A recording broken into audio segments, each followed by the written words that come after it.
let us discuss the topic entity relationship model.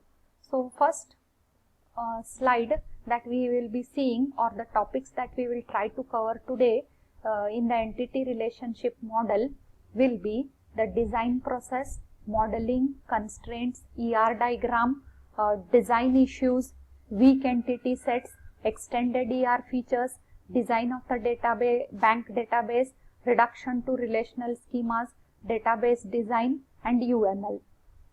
So first, modeling. So what is modeling? There are different types of models available in the database.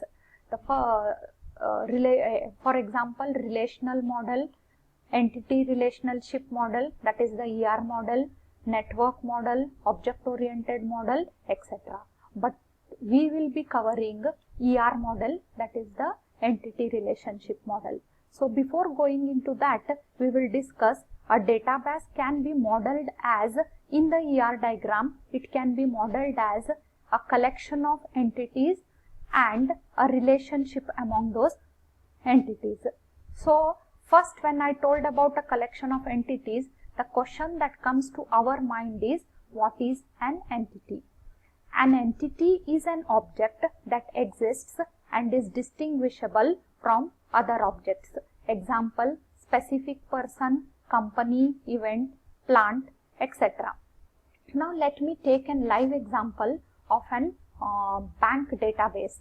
In a bank database, we have people that come to the bank and open an account. Those are called as the customers. And whenever the customer comes to the bank, the customer can be treated as an entity because the customer exists in the real world and he is distinguishable from the other customer. The second entity in this same example is the account, because a customer opens an account. An account is also an entity because it exists in the real world and it is distinguishable from the other accounts. So customer and account can be two entities of an bank database. There can be another entities, but we will not talk to them. So coming to the next one, entities have attributes. So each entity have attributes. So what are attributes? Attributes are nothing but the properties of each entity. So properties means what? Example, people is an entity. So people can have what? Name and address.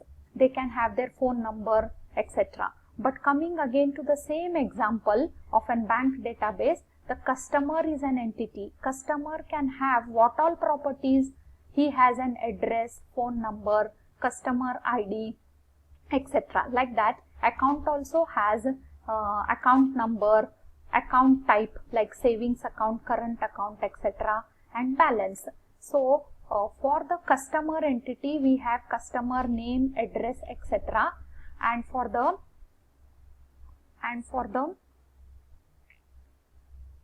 account entity, we have account number, account type and balance.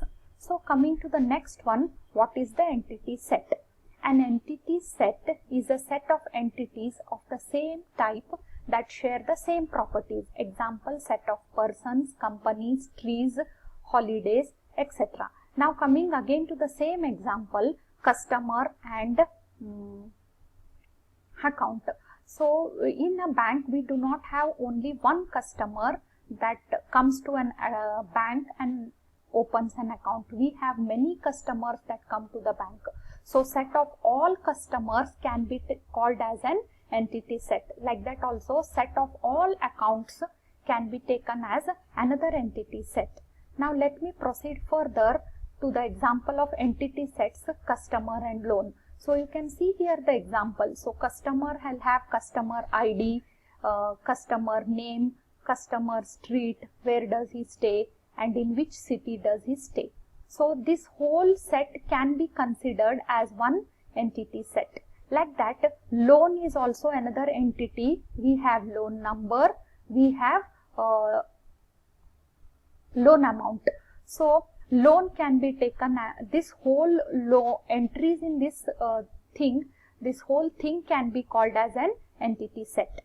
Now coming to the next one, relationship set. Now before going to the relationship set, let me talk about what is a relationship. A relationship is an association among several entities, meaning a relationship means there is an link between two entities, or there exists some relationship between the two entities. For example, customer and the account. So customer will deposit some money or amount in the account entity. So what can be Hayes called as? That is the customer Hayes. He can be called as the customer. He can be called as the depositor as he deposits some money in an account. So depositor is one of the relationship between the Hayes and the account. Let me talk about another example, that is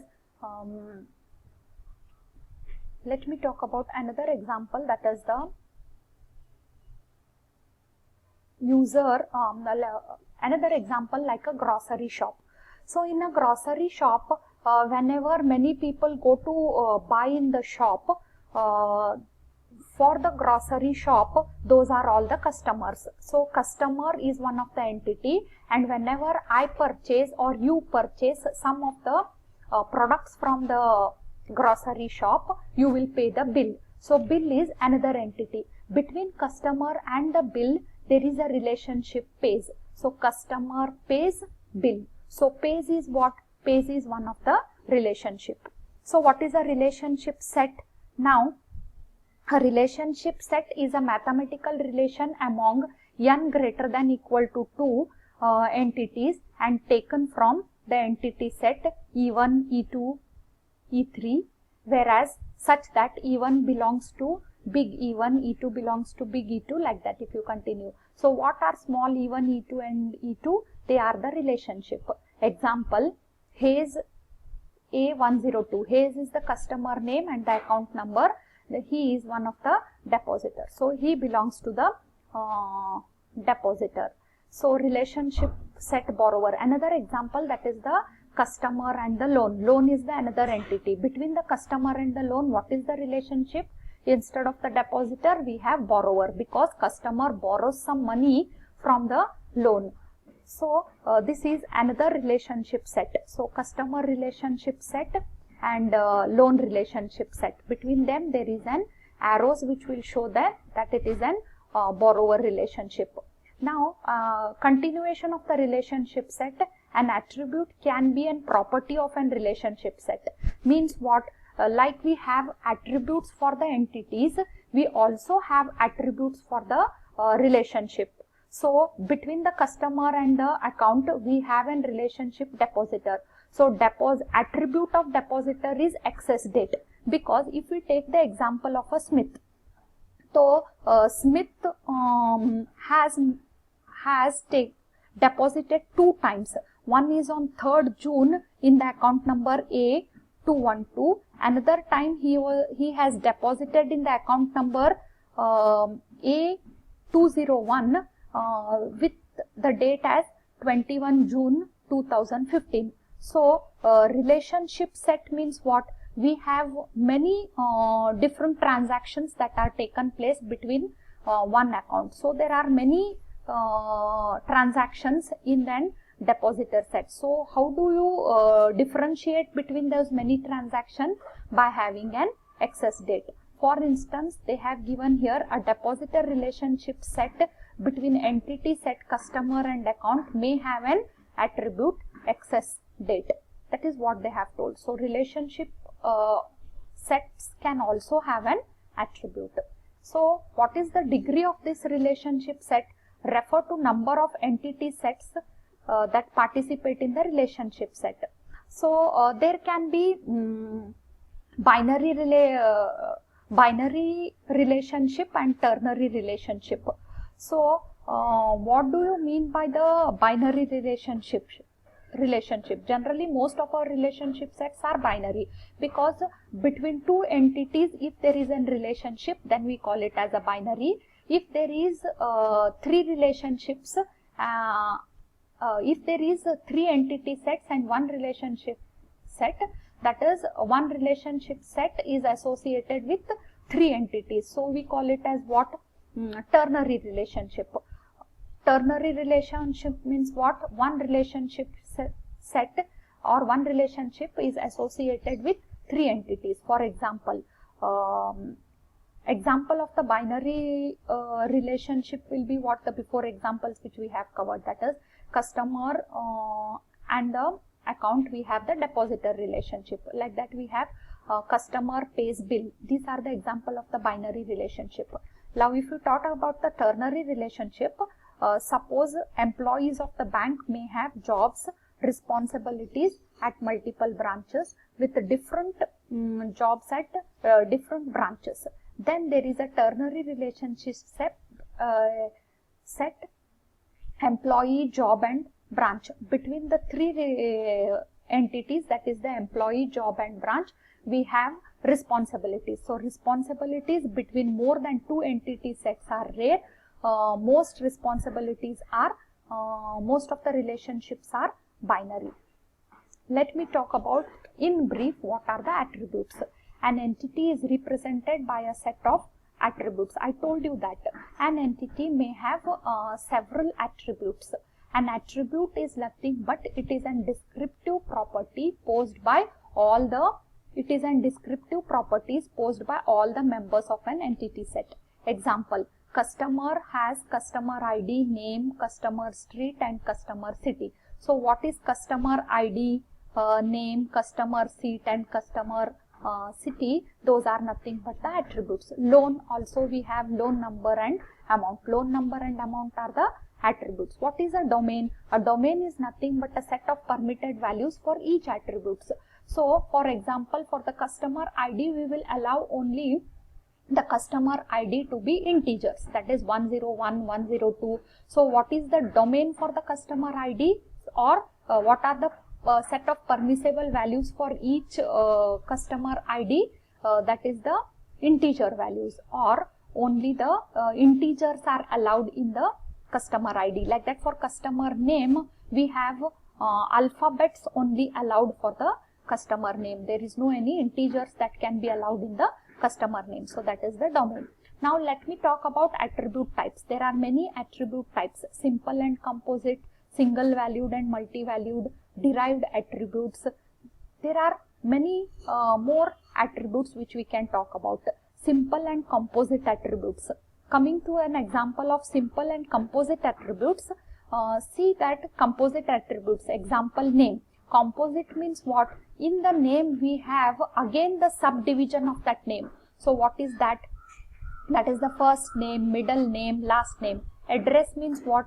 We have again street, city, state, postal code. Again street can have street number, street name, apartment number. So this is an example of composite attribute. Why? Because one attribute can be again subdivided further.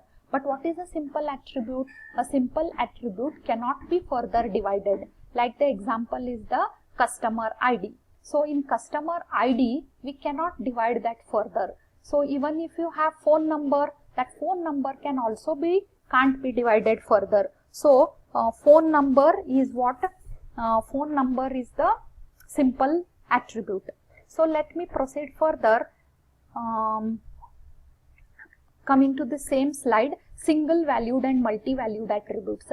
Example, multi-valued attributes are the phone numbers. Why? We can have, a person can have 2 phone numbers. If he has having 2 SIM cards, he will have 2 phone numbers, or you might have 3 phone numbers also. One is the landline and 2 mobile numbers. So we can have multiple values to an entity set phone number.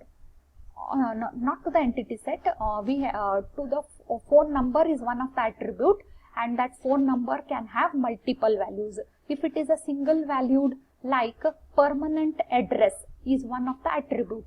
A person stays at one time at one particular permanent address only. So we cannot have 2 addresses. So permanent address can be thought of or told, it can be told as an single valued attribute. So what is a derived attribute? Derived attribute is nothing but we can compute it from the other attributes. For example, if I want age is one of the attribute, but